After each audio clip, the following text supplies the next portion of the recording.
Hola comunidad PM, estamos hoy aquí en el Hotel Artisan en Bogotá, en la calle 72 con Quinta, dándole la bienvenida a Brian Braiker, editor general de AdAge.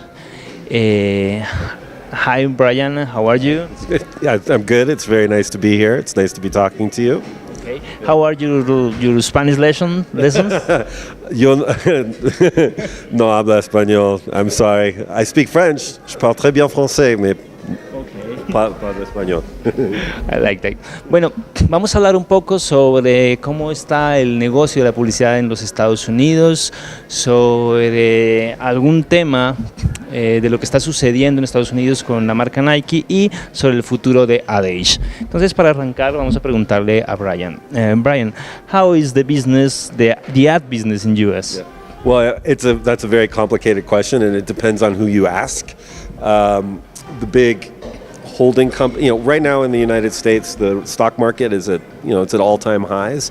The holding companies like WPP, Publicis, Omnicom, all of their stocks are down, so they're underperforming. So, advertising agencies themselves within the holding companies are finding the margins being compressed, and as a result of that, they're sacrificing quality on the work itself. The creative gets sacrificed.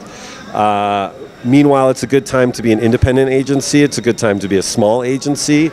But the agencies across the board right now, in the US especially, are facing more competition from consulting companies like Deloitte and Accenture.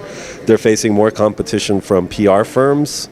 They're facing more competition from brands that are going in-house, that are taking their advertising in-house. We just saw Revlon took theirs in-house. Netflix has an in-house agency. Pepsi has an in-house agency. And then they are also obviously under siege by Facebook and Google and Amazon, where most of every digital dollar is going to those companies and not to digital advertising. So it's a very, very challenging landscape for advertising agencies right now.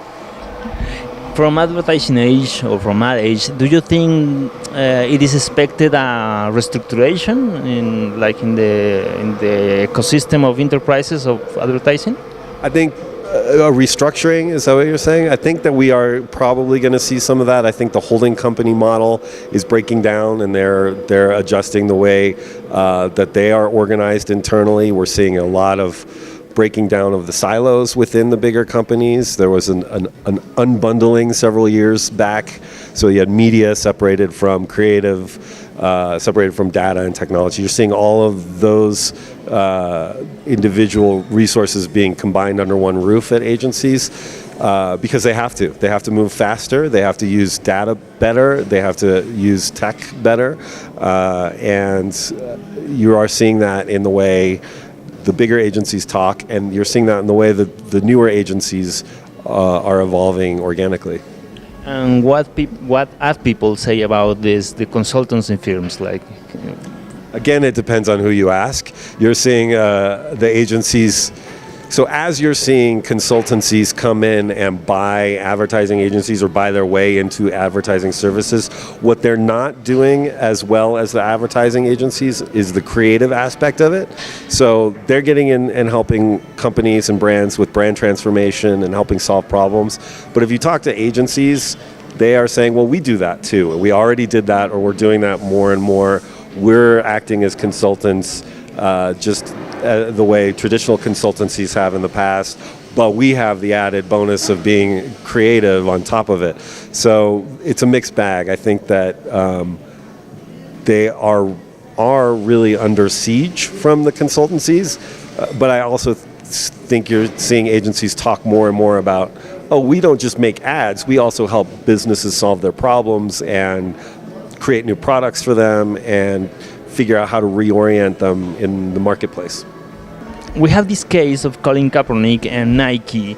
What's your opinion about that? Yeah. Did that case get a lot of publicity here? Did a lot of people talk about that here in Colombia? Yeah. So my opinion is that I think Nike took a risk, but it was a very calculated risk. They knew that they were going to lose a lot of customers, but they also knew that they were going to appeal to a whole new demographic of younger customers, all of whom support Colin Kaepernick and his cause.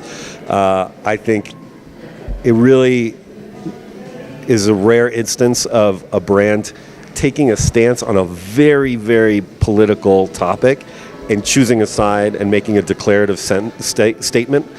You don't see that a lot, and I think you're going to see more and more of it because I think it's really paying off for Nike. It really worked for them. They chose the right moment. They chose the right guy.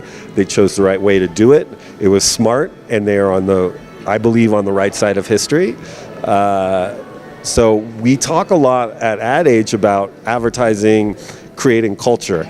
I don't think a lot of people actually believe that advertising creates culture so much as imitates it or mimics it or co-ops it. But I think in this instance, you're seeing how marketing can really have an impact and drive culture in a real way. So that's new, or at least very rare.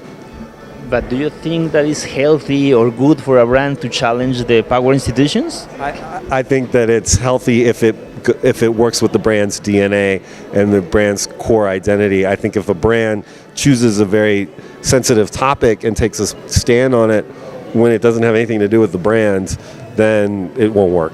But in this case, Nike is very popular among young people, among athletes, among football fans, among an urban and diverse demographic with lots of minorities, and these are all people you don't want to alienate. They're all people who have to buy shoes. That and this really syncs up with what Nike purports to believe in, which is just do it and just be true to yourself. So, in Nike's case, it worked. If it were another brand, it may not have worked.